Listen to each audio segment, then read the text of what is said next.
오늘 하나님 말씀 구약성경 열왕기하 4장 17절에서 30절의 말씀 보시겠습니다.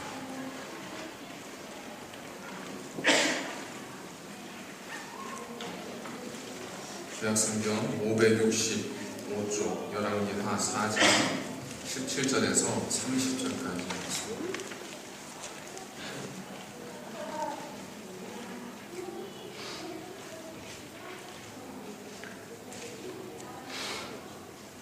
열왕기하 4장 17절에서 30절까지 기록하시면서 공독하시겠습니다.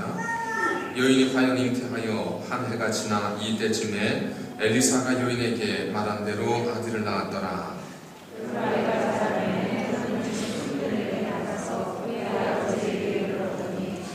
그의 아버지에게 이르되 내 머리야 내 머리야 하는지라. 그의 아버지가 사람에게 말하여 그의 어머니에게로 데려가라 하매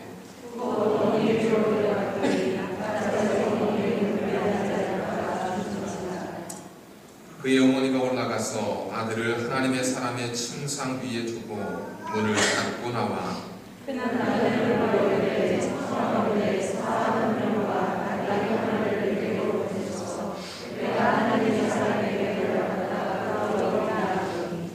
그 남편이 이르되 초하루도 아니요 안식일도 아니거늘 그대가 오늘 어찌하여 그에게 나아가고자 하느냐 하는지라.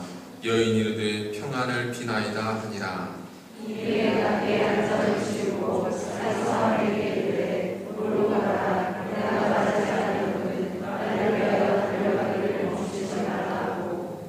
드디어 갈멜산으로 가서 하나님의 사람에게로 나아가니라. 하나님의 사람이 멀리서 그를 보고 자기 사환 게하시에게 이르되 저기 수냄 여인이 있도다.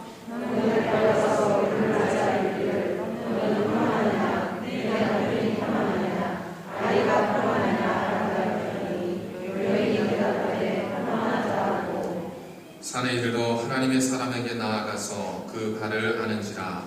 게하시가 가까이 와서 그를 물리치고자 하매 하나님의 사람이 이르되 가만두라.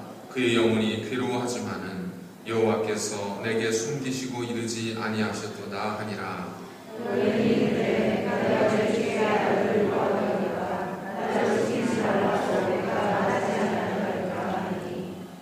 엘리사가 게하시에게 이르되 내 허리를 묶고 내 지팡이를 손에 들고 가라. 사람을 만나거든 인사하지 말며 사람이 내게 인사할지라도 대답하지 말고 내 지팡이를 그 아이 얼굴에 놓으라 하는지라.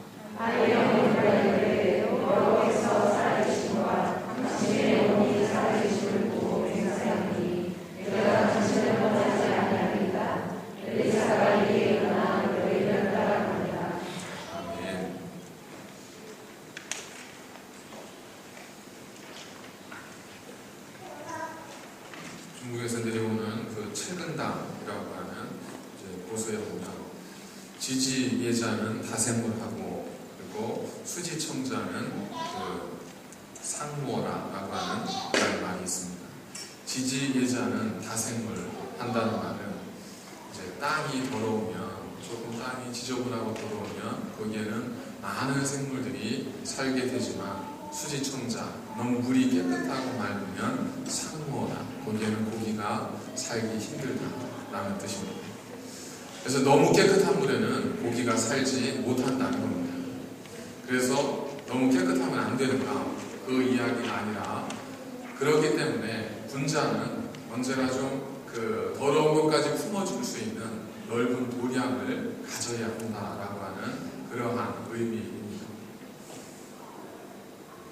이 세상도 이렇게 선조들의 저희들의 선조는 아니지만 우리 많은 현인들의 가르침처럼 이제 점점 이와 같은 선인들의 지혜를 따라 가고 있는 것 같은 느낌이 듭니다.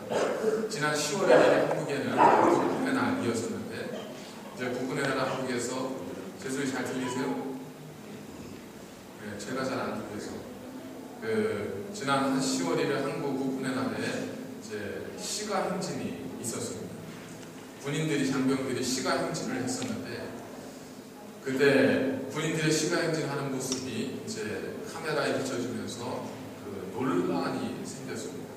한쪽에서는 왜 그러냐면 이 카메라에 잡힌 군인들의 모습이 이렇게 우리가 생각하는 그 도열하고 그리고 행진하는 군인들의 모습이 아니고 때로는 줄이 흩어졌다가 이렇게 좀 곡선으로 돌아갈 때면 줄이 좀 삐뚤어졌다가 또 좀 넓은 곳으로 갈 때는 좀 길을 틀어서 나아갈 때는 또 줄이 흐트러지고 때로는 어떤 경우에는 이제 손도 박자도 잘 맞지 않고 이런 모습 때문에 이제 몇몇 어떤 분들은 야 군대 기간이 이게 정말 말이 아니게 됐다. 군대 기간이 너무 해이해졌다. 라고 하면서 이제 탄식의 목소리를 냅니다. 근데 다른 한편에서는 또 어떤 이야기를 하시냐면 아니다. 우리가 꼭 그렇게 너무 기계적으로만 볼 필요는 없지 않느냐. 이것 자체가 시민들과 함께하는 시가 행진인데 그러면 이 젊은 신세대 군인들의 그 자유분방함 그리고 시민들과 함께하는 그런 여유 이러한 것들이 딱딱 정렬을 맞춘 모습보다는 그러한 흐트러진 모습 속에서 그런 여유도 볼 수 있지 않냐 하면서 이제 쌍방이 이렇게 그 논란의 대화를 나누었던 것이 기사화가 되었습니다. 불과 10년 전, 아니 얼마 전까지만 하더라도 여기에는 뭐 이론의 여지가 없지 않겠습니까? 군인들이 줄을 틀리고 손발이 안 맞는다는 거 이건 정말 그 책임자는 문책을 당해야 마땅한 그러한 일이었었는데 이제 지금의 시대에는 그것 자체가 또 다른 하나의 어떤 가치로 또 다른 하나의 어떤 아름다움으로 그렇게 받아들여질 수도 있는 시대가 되어가고 있는 것 같습니다. 교사는 제가 뭐라고 말을 하지 말았어야 되는데 그걸 말씀을 드리는 바람에 마이크 때문에 그냥 신경 안 쓰셔도 될 것 같아요. 울리기만 하면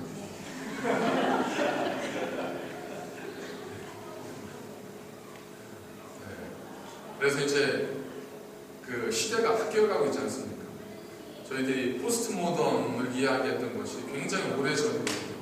현대사회에서 그 탈현대, 현대사회가 가지고 있는 기준과 가치가 무너지고 그리고 모두가 다, 모든 것이 다 기준이 되어질 수 있는 그런 새로운 시대.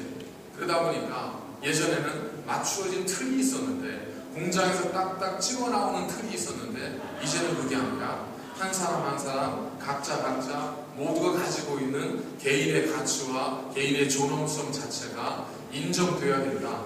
이런 시대로 흘러가고 있습니다. 이전의 시대가 현대 시대가 지성과 이성의 시대였다면 지금은 이게 무시되어지는 시대는 아니지만 지성과 이성보다는 감성과 영성이 더 사람들의 마음을 움직이는 시대가 되지 않았습니다. 예전에 사람을 볼 때는 어떻게 보냐면 이 서류로 보지 않습니다. 그래서 이 사람이 어느 학교를 나왔고 어느 직장에 있고 어떻게 있고 이게 거의 모든 것이었습니다. 요즘에는 그게 아니라 아이들에게 너 뭐 되고 싶니? 너 가수 시켜줄게. 너 영화배우 시켜줄게. 그러면 애들 다 공부 그만두고 갈 애들이 따라갈 애들이 한둘이 아닙니다. 이제는 그렇게 딱 짜여져 있는 그리고 사회가 정한 기준에 맞춰서 자기를 맞추기보다는 내가 원하는 거, 내 마음이 움직이는 거. 우리 젊은 아이들, 저희들 어릴 때 5월 5일만 되면 항상 들었던 노래가 있지 않습니까? 날아라 새들아 푸른 하늘을 달려라 내모라 푸른 들판을 5월은 푸르다. 우리들은 잘한다. 뭐 이런 노래가 있잖아요. 그걸 이렇게 부르고 기억하면 참 마음이 맑아지는 것 같습니다. 깨끗해지는 것 같습니다. 그런데 우리 아이들은 지금 자라는 청소년들은 그렇게 맑고 깨끗해야 될 창의적이고 그리고 어떤 것에 대해서 많은 꿈을 가져야 될 아이들이 사실은 굉장히 많이 갇혀있고 굉장히 많이 닫혀있지 않습니다. 그런데 그들의 닫혀진 가슴, 그들의 닫혀진 이 심장을 뛰게 하는 게 있는 거고 이 차가워진 심장이 뜨겁게 만드는 게 있는 거고 이게 뭐냐면 어른들이 말하는 공부하면 성공해 그러면 다 되가 아니라 아이들은 TV 앞에서 혹은 무대 앞에서 가수들이 춤추며 뛸 때 배우들의 아름다운 화려한 모습을 볼 때 애들 가슴이 막 뛴다는 거예요. 애들 가슴이 움직이는 거예요. 그 멈춰섰던 심장이 고동치는 거예요. 그게 옳은 것은 아니라 할지라도 그게 최고의 가치는 아니라 할지라도 아이들을 움직이는 게 거기에 있다는 거예요. 시대가 바뀌었습니다. 이제는 군인들이 흐트러진 모습까지도 아름답게 보아줄 수 있는, 인간미 있는 모습을 보아줄 수 있는 그런 시대로 점점 흘러가고 있습니다. 이제 우리 아이들이 이 시대의 주역이 되었을 때는 아마 지금보다 더 많이 좀 달라져 있지 않겠습니까? 그걸 가리켜서 인간적인, 인간미 있는 그런 삶이라고 이야기하지 않습니다. 그래서 완벽한 사람보다 인간미 있는 삶, 인간적인 모습이 있는 사람이 더 사람들에게 이제 마음이 끌리고 사람들이 그런 사람부터 이제 호감을 갖게 되는, 그러하지 않습니까? 그래서 이제는 완벽한 사람이 아니라 인간적인 사람, 조금 부족해도 내 가슴을 움직이게 해줄 수 있는 그러한 사람. 교회도 모든 것이 딱 잘 짜여져 있는, 어떤 조직도 모든 것이 다 완벽하게 짜여져 있는 그런 것이 아니라 조금 비록 부족하지만, 조금 비록 허름하긴 하지만 그래도 그 속에 내 심장을 움직이게 할 수 있는 무엇인가 있는 그러한 곳을 향해서 우리의 가슴이, 우리의 눈이 움직여지지 않습니다. 성경에 보시면 성경에 있는 인물들도 사실 저희들이 생각하는 것처럼 완벽한 그런 사람들은 아닙니다.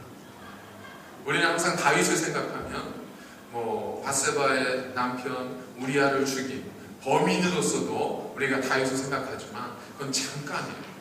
항상 우리 마음에 드는 다윗에 대한 이미지는 뭐예요? 정말 골리앗을 무너뜨리고, 돌맷돌로 골리앗을 무너뜨리고 언제나 하나님의 능력의 장중에 살았던 그러한, 우리는 감히 따라갈 수 없는 그러한 존재로서의 다윗을 우리는 생각하지 않습니다. 그러다 보니까 뭐가 돼요? 옛날에 여러분들이 이제 TV 앞에 계셨을 때 그때 바라보던 영화 배우들, 동경의 대상, 그러나 나와는 다른, 영화 끝나고 딱 극장 밖에 나오면 정말 내 자신 초라하게 느껴지는 그러한 모습에서 이제는 저들도 나와 비슷하구나, 저들도 나와 동질감이 있구나 라고 하는 그러한 세상. 그래서 그런 사람들이 세상에서, 사회에서 주인공이 되어지고 사회를 이끌어가는 리더가 되어지는 그러한 세상이 되는 것처럼 성경 인물들도 다시 한번 이렇게 잘 보시면 우리가 생각하는 것처럼 그런 완전체가 아니라는 겁니다. 엘리사는 하나님의 사람으로서, 엘리사는 성경에서 하나님의 사람이라고 하는 칭호를 가장 많이 들었던 그런 인물이었습니다. 그런데 오늘 본문에 등장하는 엘리사는 사실은 그런 사람으로만 보기에는 정말 무언가 부족함이 있는 것 같은 그런 사람으로만 보기에는 정말 탐탁지 않은 부분이 있는 그러한 모습이 사실은 본문 속에 기록되어져 있습니다. 그냥 보면, 그냥 쭉 읽어가다가 엘리사라고 하는 사람이 또 다른 하나님의 위대한 기적을 행했구나 라고 하는 것에 초점이 맞춰지겠지만 자세히 잘 살펴보시면 하나님께서 이 사건을, 이 기록을 왜 우리에게 주셨는지를 저희들이 알게 되는데, 오늘 본문의 주인공이 엘리사일까요? 아니면 여인일까요? 누구처럼 느껴지세요? 여인 같으세요? 네, 그럼 저는 적어야 돼요. 저는 지금 적어야 돼요. 다 아시는데 그죠? 네, 사실은 보면 엘리사가 큰 일을 행한 것 같지만 엘리사의 모습 속에 저희들이 조금만 유심히 보면 정말 엘리사가 감추고 싶어하는 모습들이 사실 드러나게 됩니다. 사실 모든 이야기의 주도권은 누가 쥐고 가냐면 엘리사가 아니라 여인이 쥐고 갑니다. 자, 지나가는 엘리사를 붙든 게 누구예요? 여인이에요. 뭘 가지고 붙들었어요? 엘리사가 갈멜산과 예루살렘 성전을 계속 오고 가고 왕궁을 오고 가고 하는 그런 모습을 이제 여인이 보면서, 그러면서 범상치 않은 하나님의 사람이걸 하는 것을 깨닫고 자기 집 위에 방을 하나 만들었어요. 그래서 그 방에 엘리사를 위해서 침대를 놓고 책상을 놓고 거기에 엘리사 선지자 언제든 와서 머물 수 있도록 그분을 모셔다가 강권하면서 드시게 하고 그분을 모셨습니다. 이것이 엘리사의 마음속에 너무나 큰 감동이었고 너무나 큰 기쁨이었어요. 어느 정도? 엘리사가 그냥 받고만 있을 수 없는 겁니다. 도저히 받고 가만히 있을 수 없는 거예요. 그래서 여인에게 뭐라고 하냐면, 내가 너에게 뭘 주면 좋겠느냐? 내가 왕에게, 내가 신하에게, 내가 이 나라를 통해 너에게 뭘 주면 좋겠느냐? 그랬더니 이 여인이 뭐라고 하냐면 참 김빠지는 대답을 하는 거예요. 저는 백성 중에 거합니다. 무슨 뜻이냐면, 저는 그저 이 백성들과 함께 이렇게 지금 살아가고 있는 것에 만족합니다. 더 이상 아무것도 필요 없습니다. 엘리사는 자기가 왕과도 친하니까 뭘 줄 수 있었거든요. 그래서 뭔가를 좀 한번 주고 싶은데 이 여인은 저는 만족합니다 라고 말해버리니까 엘리사로서는 참 난감한 거예요. 뭔가 호의를 베풀 수 있는 기회조차도 없는 겁니다. 그때 게하시가 뭐라고 하냐면, 이 여인에게는 아이가 없습니다. 그러니까 멀커니 하면서 여인을 다시 불러서 내가 내년 이맘때쯤 아이를 낳으리라 하면서 그 여인에게, 생각지도 않았던 여인에게 아이를 선물로 주는 겁니다. 여인이 막 주세요 주세요 해서 받은 게 아니에요. 이 선지자가 안 주고는 못 빼게끔 이 여인이 만들었습니다. 사건의 주도권이요, 엘리사 선지자에게 있는 것이 아니라 여인에게 있습니다. 여인이 엘리사의 마음을 움직입니다. 여인이 엘리사의 행동을 만들어갑니다. 자, 엘리사가 어느 날은 갈멜산에 이렇게 있는데 자기가 아이를 낳게 해주던 그 여인, 지난달에도 그 집에 들러서 식사도 하고 기도도 했던 그 여인이 자기를 향해서 막 올라오는 게 보여요. 그러니까 이 엘리사가 어떻게 하냐면 사환 게하시를 보냅니다. 너는 가서 여인이 왜 오는지 좀 봐라. 근데 보통 저 여인이 왜 나한테 뛰어올까? 저 여인이 왜 지금 안식일도 아니고 초하루도 아닌데 왜 나를 만나러 올까? 궁금하잖아요. 그런데 지금 궁금해하는 사람은 누구냐면 선지자입니다. 그것도 그냥 선지자가 하나의 백성을 만나는 게 아니라 선지자로서 성경에 기록될 만큼 놀라운 하나님의 은혜를 베풀었던 사람이 자신을 향해서 뛰어오는 거예요. 그런데 안타깝게도 선지자인 나는, 미리 보는 사람으로서, 하나님 미리 알려주시는 사람으로서 선지자인 나는 저 여인이 왜 나에게 저렇게 뛰어오는지조차 모르고 있는 거예요. 그러니까 선지자로서는 사실은 자존심 상한 일일 수 있습니다. 선지자로서는 좀 마음에 상처될 수 있는 일일 수도 있습니다. 선지자가 뭐라고 고백하냐면, 너 가서 한번 여인을 한번 보고 와라. 그 여인이 평안한지, 그 남편이 평안한지, 그 아이가 평안한지 물어봐라. 뭐 하는 거야? 간 보는 거예요. 어디 문제가 있어도 오는지 한번 그거라도 알고 있어야 당황하지 않으니까 가서 한번 물어봐라. 아주 물어보라는 거예요. 근데 여인이 뭐라고 하냐면 평안합니다. 그리고 엘리사에게 뛰어와서 엘리사의 발을 꽉 끌어안는 거예요. 이 게하시가 무리하게 어떻게 선지자에게 그러십니까? 떨어지십시오 하고 떼려고 하니까 선지자가 뭐라고 하냐면, 그러지 마. 이 여인의 영혼이 심히 괴로워한 것이 있는데 하나님께서, 여호와께서 나에게 숨기셨다.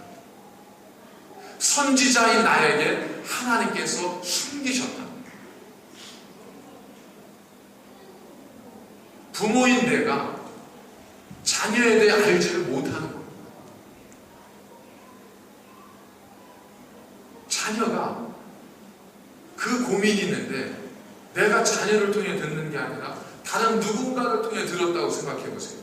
부모로서의 그 마음이 얼마나 아프겠어요. 선지자로 하나님께서 누구보다 먼저 나에게 말씀하셔서 백성들의 삶을 살펴주어야 할 내가 모르고 있는 거예요. 하나님이 나에게 감추시고 숨기신 거예요. 세 번째, 그 이야기를 듣고 엘리사가 어쨌든 여인의 집으로 다 가요. 여인의 집으로 가는데 마지막 30절 마지막에 보니까 그 여인과 함께 여인의 집으로 가는 장면을 어떻게 기록하고 있냐면 30절 마지막에 보면 이렇게 기록하고 있습니다. 엘리사가 이에 일어나 여인을 따라다니라. 자, 누가 앞에 가요? 여인이 갑니다. 그리고 누가 따라가요? 엘리사가 따라갑니다. 별거 아닌 것 같죠? 자, 예수님께서 십자가 돌아가셨다가 무덤에 이제 묻히셨잖아요. 그리고 예수님께서 부활하셨을 때 그 소식을 여인들로부터 들었던 제자들 가운데 젊고 힘있는 제자가 먼저 뛰어갑니다. 뛰어가서 예수님이 묻혀있던 문에 딱 도달해요. 무덤에. 그리고 안을 이렇게 두리번거리기만 하고 들어가질 않아요. 누가 올 때까지 기다려요? 베드로가 올 때까지 기다려요. 그리고 베드로가 먼저 들어갑니다. 뒤 따라서 그 제자가 함께 들어가요. 때로는 아무것도 아닌 것 같은 것도 성경에서는 우리에게 어떤 의미를 전해주는 말씀들이 있습니다. 이 여인이 먼저 가고 엘리사가 뒤를 따라갔다는 것은 모든 사건의 주도권을 엘리사가 쥐고 있었던 것이 아니라 여인이 쥐고 있었다. 그러니까 이 전체적인 사건을 보면 그냥 읽어가면 엘리사가 그 위험에 처한, 위기에 처한 한 여인을 도와준 기적의 사건이지만 사실 잘 말씀을 살펴보면 엘리사가 도와준 사건이 아니라 한 여인에 의해서 엘리사가 움직여진 사건. 한 여인이 주도권을 가지고 하나의 사건을 만들었는데 물론 드러나는 건 엘리사였지만 그러나 그 이면에는 엘리사가 아니라 한 여인이 그 사건의 중심에 있는 걸 우리가 보게 됩니다. 자, 그렇다면 이 사건을 통해서 하나님께서 우리에게 말씀하시고자 하는 것이 과연 무엇이겠는가 하는 것을 오늘 살펴보도록 하겠습니다. 첫 번째는 뭐냐면 위기는 누구에게나 찾아온다는 것. 지금 위기를 겪고 있는 이 수냄 여인은 누구였었냐면 선지자를 지극정성으로 공개해서 선지자가 내가 저 여인을 축복하지 않고는 견딜 수 없을 만큼 그 마음에 사랑의 빚을 갖게 한 자였습니다. 여러분, 사랑하시다 보면 그런 분들이 있으시잖아요. 내가 어느 분만 생각하면 도무지 내 마음에 그분에 대한 감사와 감격이 넘쳐나서 어떤 식으로든 그분을 도와드리고 싶고 그분을 섬겨주시고 존경의 마음이 우러나는 사람이 있잖아요. 이 여인은 엘리사에게 그런 존재였었습니다. 그런데 이 여인에게 위기가 닥칩니다. 이 여인은 하나님의 은혜로 말미암아 하나님께서 아이를 주셨습니다. 기적과도 같이 아이를 얻었어요. 하나님의 살아계심, 그의 주권적 능력과 은혜가 이 여인의 삶을 통하여 고백되어졌습니다. 그런데도 불구하고 그 여인에게도 위기는 찾아옵니다. 위기는 이 여인에게만 찾아온 게 아닙니다. 위기는 또 누구에게 찾아와요? 이 여인의 위기는 누구의 위기가 돼요? 엘리사 선지자의 위기가 됩니다. 여인이 쫓아와서 뭐라고 얘기합니까? 제가 언제 아들을 달라고 했습니까? 제가 언제